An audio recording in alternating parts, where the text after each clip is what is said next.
sayang ya dengan Nabi ya. Buktikan ya. Buktikan dengan menjawab pertanyaan saya. Pertanyaan saya begini, simpel. Siapa nama istri Atta Halilintar? Saha? Pak, pura-pura abal, Pak. Siapa, Bu? Siapa? Sohi? Aurel ya? Benar? Oke. Makanya pertanyaan Pak Kajan gitu. Ya, pertanyaannya begini. Siap angkat tangan yang bisa jawab, saya kasih hadiah. Cangkibar ya, punten hadiahna sanes umroh Fortuner. Saya heula we. Ada coklat. Pertanyaan saya begini, siapa nama istri Nabi Muhammad SAW yang anaknya Umar bin Khattab? Angkat tangan. Siapa? Masya Allah, salah Bapak. Aisyah radhiyallahu anha anaknya Abu Bakar As-Siddiq radhiyallahu anhu. Siapa? Siapa kan? Masya Allah, tabarakallah. Parian, pasien Cangkibar Parian. Tunggu tinggalin kan atau coklatnya juga rumah atau Marian namanya tertarik nggak jawabnya. Tuh. Kang, sana mana Kang? Oh iya masuk anjing dia tahu coklat yang diberi coklatnya. Halo. Nah, Bu, Pak, sana mina Hafso. Nah ini bahaya Bu Pak. Emang enggak Ustaz? Siapa cinta dengan Nabi? Cinta sama Nabi istrina. Di kampung Batur Mabuk Fatimah cina asal capek nggak jawabnya. Jangan sampai seperti itu. Nah ini bukti kita cinta kepada Nabi. Kita harus tahu siapa Nabi. Kita harus tahu apa nasihat Nabi. Kita harus tahu apa kebiasaan Nabi. Kita harus tahu apa makanan kesukaan Nabi. Apapun yang berhubungan dengan Nabi kita harus tahu. Belajar. Dan salah satunya dengan duduk di sini, gitu kan? Nah gitu Bu Pak. Mana Nabi Uka? Oh tak apa. Akhirnya apa? Ketika jawaban gitu Pak Baliut. Ingat, sebelum siksa neraka ada yang namanya siksa kubur, azab kubur. Bagaimana azab kubur itu? Dalam satu riwayat disebutkan, Bu, digencet Pak. Itu bisa nggak jawab, digencet ke tanah kuburan, jabrot, Allahu a'lam bishawab ya. Dalam satu riwayat disebutkan tulang rusuk kita nih, kan tulang rusuk begini nih. Digencet ke tanah kuburan sampai bersilangan seperti ini lihat nih. Ngejerit, kenceng ngejerit, terdengar ratusan kilometer jeritannya. Dan yang bisa mendengar dalam satu riwayat tadi saya sebutkan, mohon maaf saya tidak bisa detail rawi dan lain sebagainya. Itu jeritan itu terdengar ratusan kilometer Bu Pak. Jeritannya disiksa kubur. Tapi jin dan manusia gak bisa mendengar suara siksa kubur. Dalam kitab Sahih Targhib wa Tarhib itu yang bisa dengar cuma hewan dan tanaman. Kalau kita bisa dengar suara siksa kubur, ayeuna soleh, tak benar nggak? Wah, kurang jeritan kieu. Mama, turungan mah. Mana kenal jam sana. Iya digencet. Itulah ujiannya. Kenapa kita nggak bisa dengar siksa kubur? Ada riwayat lain tapi ini lemah. Mohon maaf ya. Riwayat lain lemah itu Allah datangkan ular 70 ular warna hitam. Dipacokkan dan bikin kiamat. Kamu udah bilang Pak. Itu baru alam kubur Pak. Sampai nanti dibangkitkan betul. Setelah beres alam kubur kemana? Dibangkitkan di alam mahsyar. Alam apa? Padang mahsyar. Ya, di padang mahsyar yang terkenal ya, yang panasnya itu. Dan ingat, jangan, kita harus tahu nanti perjalanan kemana. Di padang mahsyar akan ada huru hara Bu Pak. Ini yang umum lah, semua orang udah tahu. Saking panasnya kita akan keringetan kan ya. Keringet kita jadi lautan dan akan tenggelam kan? Betul? Bapak Ibu saya nggak tahu yang duduk di sini pernah ngerasain tenggelam nggak? Saya pernah di Sungai Cisangkuy waktu kecil. Jadi main nggak gajah ketika jebur Bu Pak. Ketika otak siksa, cai jeblos karena irung pangambung, cai masuk air kemana-mana. Mau siksaannya ke dulu SD. Alhamdulillah ada tetangga saya nolong tarik ke atas, nangis saya, kasiksa tenggelamnya. Jangan sampai kita disiksa dulu tuh sebelum masuk surga teh. Tapi ada golongan-golongannya yang Allah backing, Allah lindungi. Salah satunya pemuda yang jantungnya tertambat di masjid, pemimpin yang adil, yang diajak zina gak mau, dan lain sebagainya. Tuh. Jangan sampai di alam kubur disiksa, di padang mahsyar disiksa. Singkat cerita dihisap, dicarekan. Kemudian gak dapat tenaga minum dari Nabi Muhammad SAW. Kemudian di mizan diukur Bu Pak. Dosa dan pahala gedean dosa. Setelah itu masuk ke sirot. Di sirot nanti akan macam-macam nyebrang menuju surga. Ada yang lari, ada yang cepat cahaya, ada yang ngorondang. Tapi orang yang dosanya belum tuntas balik lagi dilemparkanlah kena neraka masuk neraka. Di riwayat-riwayat saya ngecek Bu Pak, siksa neraka horor. Digunting lidahnya, dicolok matanya, disate duburnya, dicemplungin ke air panas. Macam-macam Bu Pak. Saya mau tanya, sanggup gak ibu bapak kena siksa api neraka? Ampun. Simpan nama kia sok lah mau ngajak oh ibunya abaya ibu ada maksiat oke kumahan kewe di akhirat. Bu pak ini paling gampang ya. Siksa neraka ya bayang anak. Cari pintu, simpan di sekitaran pintu itu, buka, jebretkin sena kecepet, beledak sok cobaan. Sakit gak kira-kira? Sanggup gak? 10 kali we, belum, cuk, sampai nuka 20 kali. Nah, teka rasanya. Geus leungit leungeuna. Coplok. Nah, artinya apa? Nyeri, moal bisa diubaran, moal sanggup. Artinya apa? Siksa neraka itu pedih. Tapi anehnya, masih ada orang-orang yang meremehkan ampunan Allah. Allah mah pengampun, kalem we. Maksiat dikit gak apa-apa, Bro. Mabok dikit gak apa-apa lah. Paling di neraka transit 1 hari. Nanti baru masuk surga. Ada yang berpikir seperti itu loh. Salah satunya kaum Yahudi. Jangan sampai kita yang jadi seperti itu. Karena tahu nggak 1 hari di neraka berapa tahun di dunia? 1000. Berapa? 1000 tahun. Ada riwayat ABCDFK ada yang bilang 1000 tahun. 1000 tahun Bapak. Berat di neraka teh nungguan 1000 tahun. Mau tahu nggak kesalnya nunggu disiksa di neraka? Saya bisa kasih tahu betapa kesalnya. Langsung karos di dada. Mau tahu nggak? Mau nyoba? Kita simulasi ya. Betapa kesalnya disiksa di neraka sambil ngantri. Kieu we. Siapa di sini yang pernah berobat ke puskesmas angkat tangan? Semua pernah kan? Kurang lebih ya? Pernah kan? Pernah? Puskesmas mana di dia teh? Bibul. Emang masih ada ya? Udah rata deh. Ya pindah ke pesawahan. Anggap puskesmas pesawahan lah. Sok saya mau nanya, ngantri 2 menit aya? Aya. Alah, 1 jam ada? Gak mungkin, 2 jam? Iya. 3 jam ada ya? Ya 3 jam. Oke, anggap ngantri di puskesmas 3 jam. Ingat baik-baik, ngantri di puskesmas berapa jam? 3 jam. 3 jam. Pertanyaan saya, kesel nggak? Kesel Bapak. Saya kesel. Ke puskesmas ngantri, bahkan pernah saya bikin surat sehat ngantri.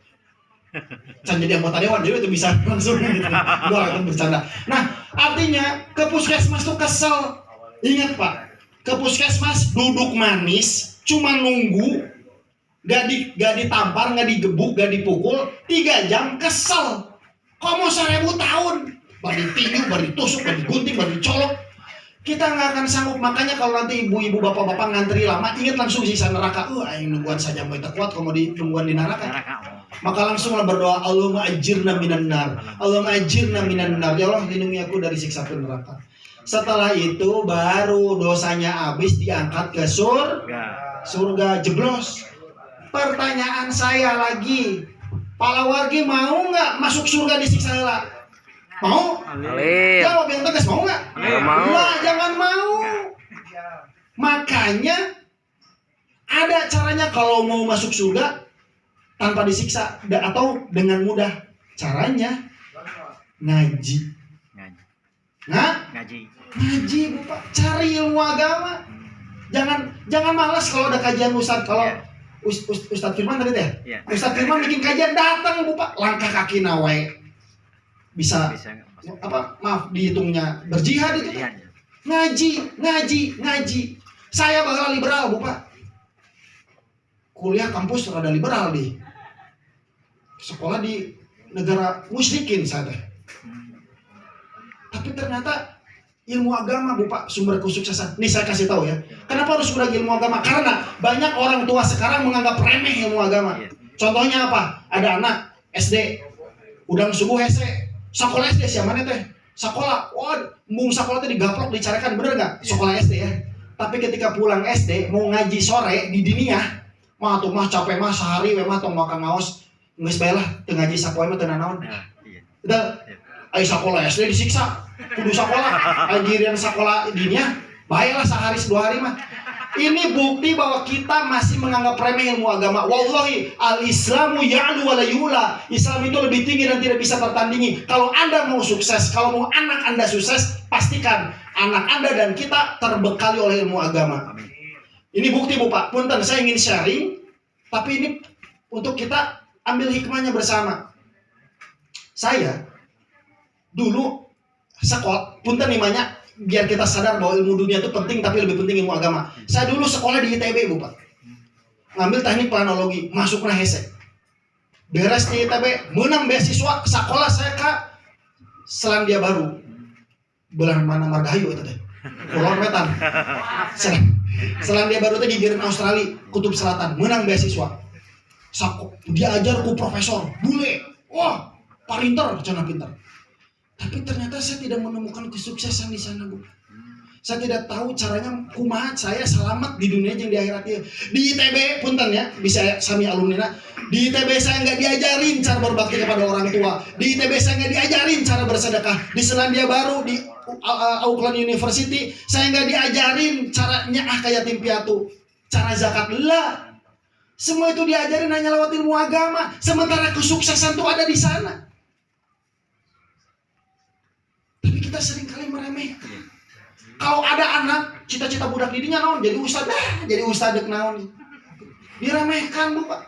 Saya dapat ilham setelah saya di Selandia Baru. Saya ketemu, Bu, Pak, dengan ulama-ulama, menurut ketua MUI, nah gitunya pala lager, Bu. Bule, aya orang Fiji, aya orang India. Terus diajarkan, Bung, intinya mah kurang lebih gitulah bahasana. This world is temporary. Dunia mah sementara, kemana bakal maut. Ayeuna ente jadi naon gitu kayaknya. Bisa tuh kayak di alam kubur menang tempat tidur bintang 5 gitu. Bisa tuh. Perjuangannya ada di sama kita hidup sekarang.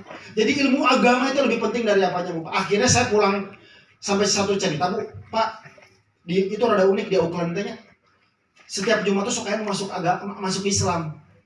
Ternyata mereka tuh masuk Islam bukan karena dakwah berat, enggak. Kadang-kadang waktu itu kejadiannya Jumat ada yang masuk Islam, ditanya, "Boleh, kenapa kamu masuk Islam?" Saya beli mobil ke orang Arab, orang Islam. Ternyata jujur dijelasin yang jeleknya apa ini. Kok kamu begini? Ini karena perintah agama saya. Masuk Islam. Mereka masuk Islam karena lihat akhlak. Gak mengkaji Al-Quran hadisnya ternyata. Nah ternyata setelah itu hari Jumat itu saya di masjid tersebut ada yang meninggal, tuh, Pak. Ada anak muda mahasiswa juga gitu nangis. Please brother, tolong sholatkan, ibu saya baru meninggal. Orang mana dulu itu Birma, saya lupa agama negara mana. Tolong sholatkan, sedih orang tanya Bu. Geus we sholat, udah sholat goib cenah di sana mah. Allahu Akbar, pas sholatnya tungkul saya tanya. Pas tungkul, jual bayangan indung saya dikafanin. Maut gitu. Udah balik ini. Akhirnya saya pulang dan saya bertekad saya harus paham ilmu agama. Pulang ke Indonesia, sekolah di ilmu Quran dan tafsir. Jadi akhirnya dari masih level santri saya kukulilingan ke karena ternyata ada kemuliaan di ilmu agama itu. Jadi pesan intinya apa? Kejar ilmu agama. Ibu, nanti kan cari minatum yang di belakang. Cari yang ilmu agamanya kuat. Pak Bung, kumaha tuh?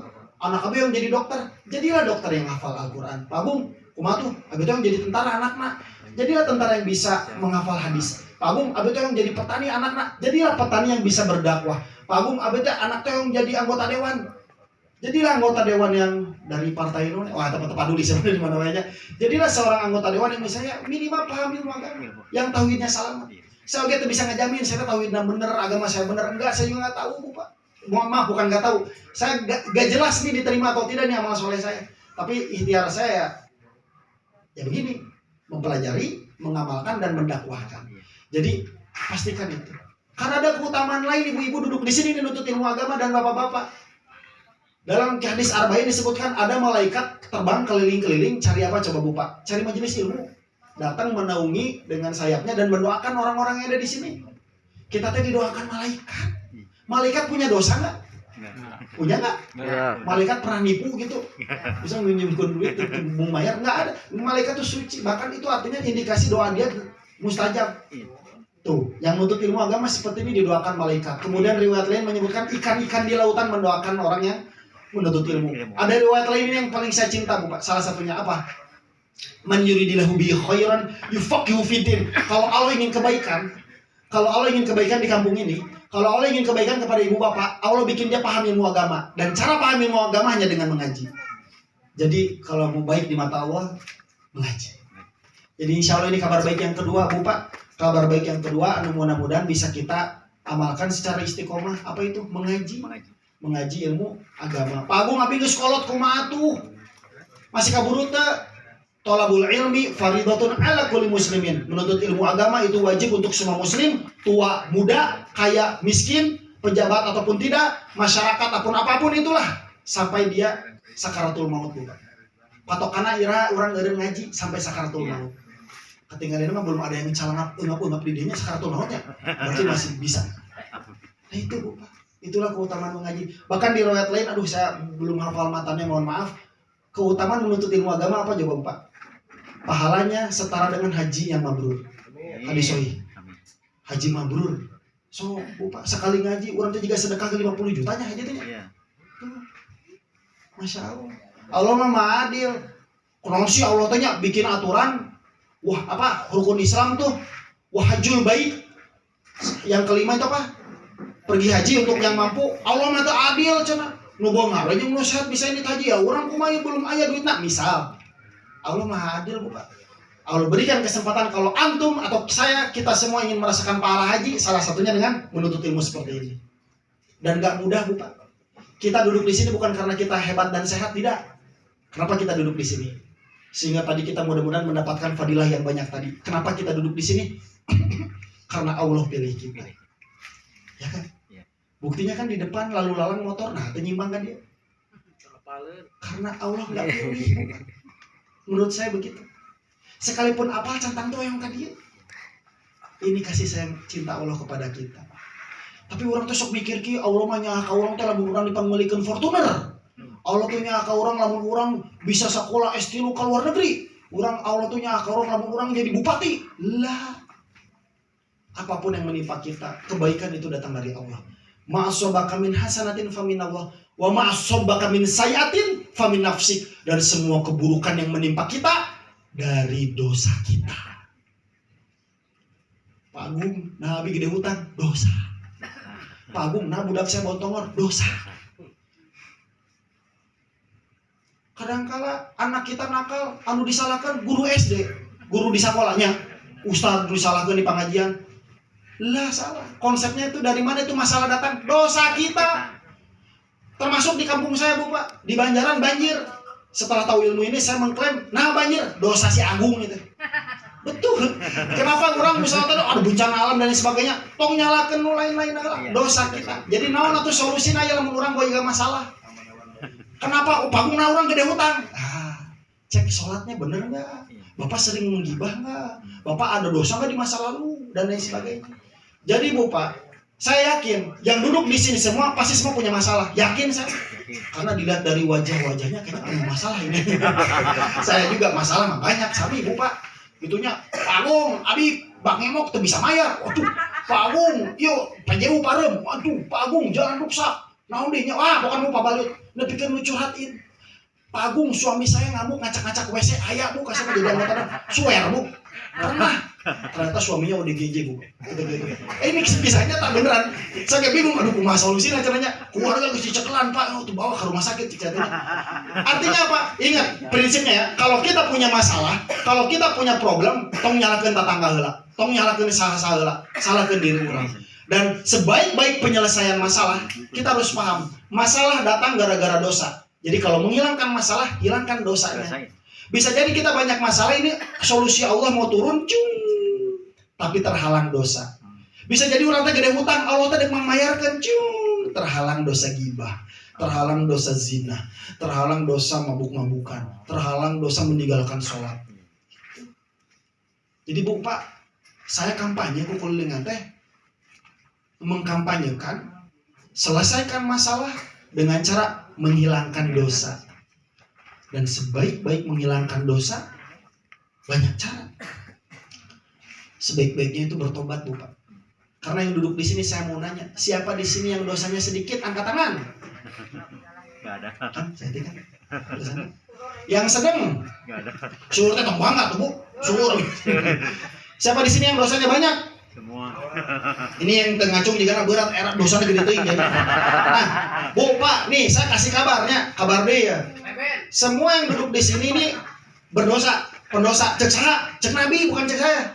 Kata Nabi, kulubni Adam khoto, wa khairul khotoin atawabun. Semua keturunan Nabi Adam pernah berbuat dosa dan salah. Sebaik-baik pendosa ialah yang berbayar tobat. Perbanyak tobat, perbanyak istighfar. Ira Pak Agung, tong nunggu adalah dosa. Pak Agung abis seminggu tinggal dosa, istighfar. Minta maaf sama Allah. Ya Allah maafkan saya, maafkan bisik tiba-tiba meninggal. Mudah-mudahan kita wafat tidak membawa dosa. Amin.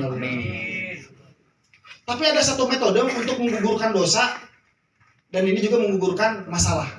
Izin share, penutup dari saya. Apa itu? Sholat berjamaah di awal waktu di masjid untuk laki-laki. Untuk perempuan di rumah, tapi mau ke masjid Nabi membolehkan. Sholat berjamaah di awal waktu di masjid, bos. Bahwa ini pahalanya besar, wallahi. Kita mengkaji dari kitab Riyadhus Shalihin, saya rangkum ya, saya rangkum. Seseorang wudu di rumah. Ini tadi masjid agak di sana ya, tadi teh atau di mana di sini masjidnya? Dekat? Berapa meter? 10. Oke lah, sekian 10 meter, cakep. Orang yang berwudu di rumah, jadi sunahnya wudu di rumah, Pak. Cek di kitab Riyadhus Shalihin. Berwudu di rumah, jalan kaki ke masjid. Langkah kaki kiri itu menggugurkan dosa. Langkah kaki kanan itu menaikkan derajat di hadapan Allah Subhanahu wa taala tuh. Langkah. Menggugurkan dosa, Pak, langkah ke masjid. Riwayat lain menyebutkan dalam ini apa? Aduh, saya nemuin hadis itu sahih. Melangkahkan kaki ke masjid untuk sholat fardu berjamaah itu pahalanya selevel dengan pahala haji yang sempurna. Gugur dosa. Saya pernah iseng, Bu, Pak. Ngitung waktu itu saya ngontrak di Gading. Ke masjid balik deh 400 langkah, Pak. Oh, berarti itu orang 200 dosa diampuni gitunya.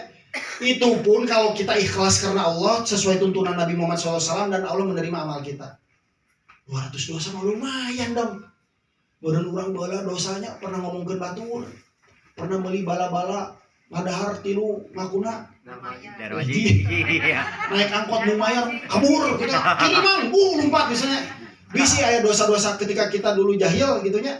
Nah, saya dosa itulah yang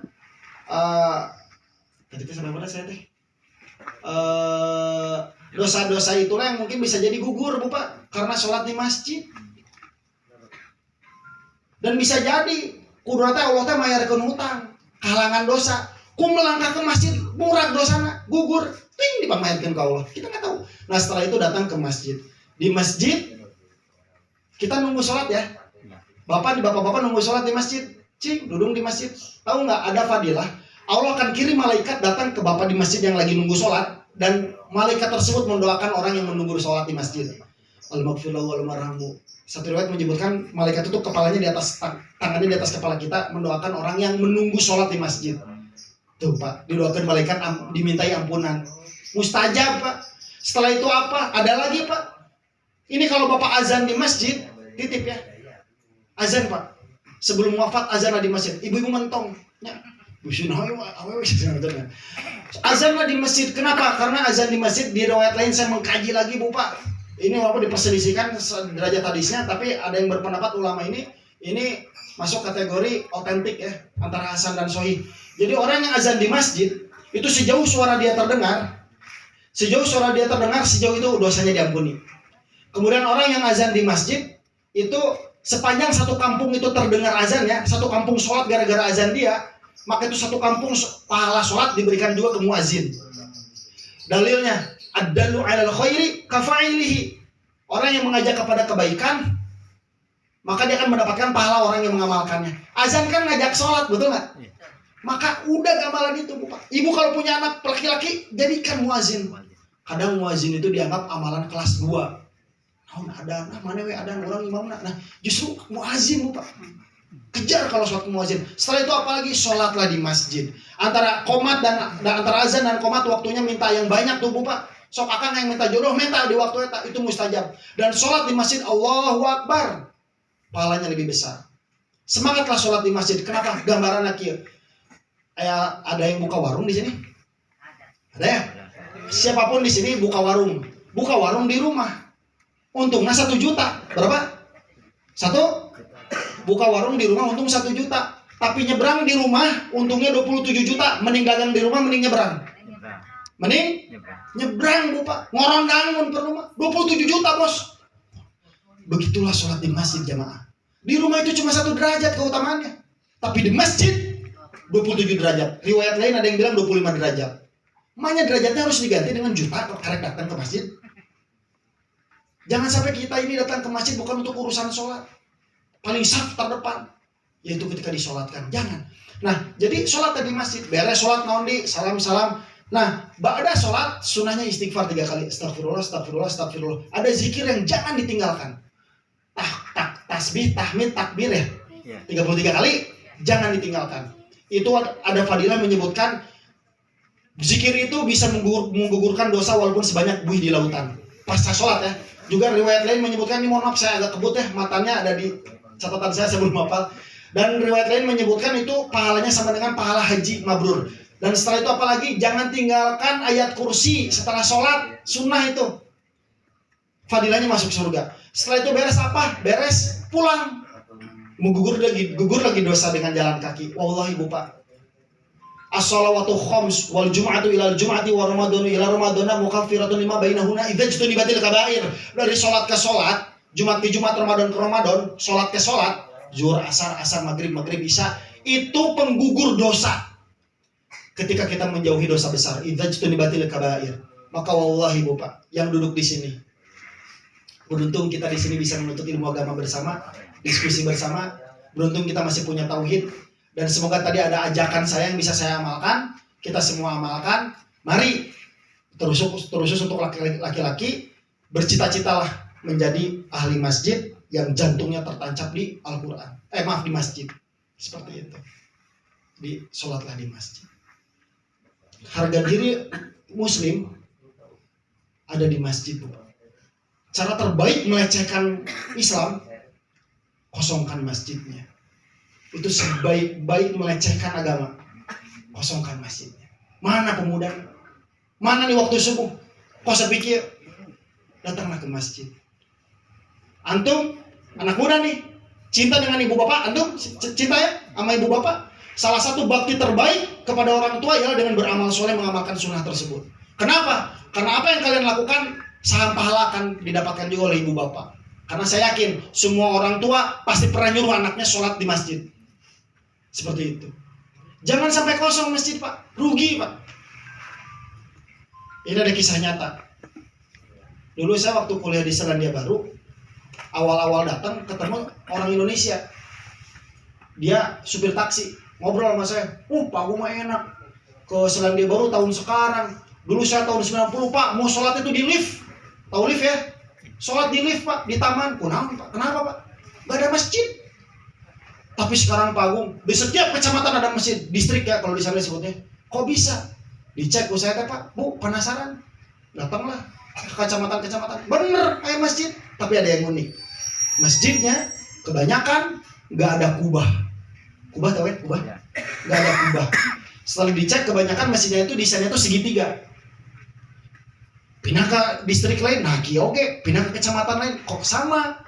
Sampai saya nanya ke ketua DKM-nya orang Mesir waktu itu, Pak kenapa masjid di sini kok bentukannya segitiga? Jawabannya apa? Pak Agung, pakai bahasa Inggris ya, Pak Agung, ini dulu gereja. Berarti masjid-masjid yang lain dulunya gereja? Iya. Kok bisa dibeli? Karena gerejanya ditinggalkan oleh jemaatnya, kosong. Akhirnya dibeli oleh umat Islam dan jadi masjid. Ketika saya mendengar gereja kosong dijadikan masjid, saya ingat Pak, masjid di Banjaran kosong ya. Masjid kita kebanyakan kosong Pak. Kumaha mun dibeli ku batur jadikan ruko. Harga diri Pak. Mungkin loh itu loh. Jangan lengah. Atau nggak dibelikan jadi miksu gitu ya. Hati-hati Bu. Siapa yang bisa menjaga masjid kita umat Islamnya? Risaulah kalau masjid kosong Bu Pak. Anak muda, kita punya otot di paha itu lebih kuat daripada yang sepuh-sepuh. Minimal kita yang menjaga kemuliaan masjid itu. Karena saya punya pengalaman Bu Pak. Dulu saya lulus kuliah, masalah saya banyak. Udah kawin, duit gitunya. Boga istri, penghasilan gedean istri dulu teh. Dan bukan masalah. Semua masalah itu Allah kasih jalan keluar dan Allah selesaikan kunam sholat di masjid. Walaupun bukan itu tujuan utamanya. Allah bantu urusan kita Bu Pak. Baik sholatnya, baik urusannya.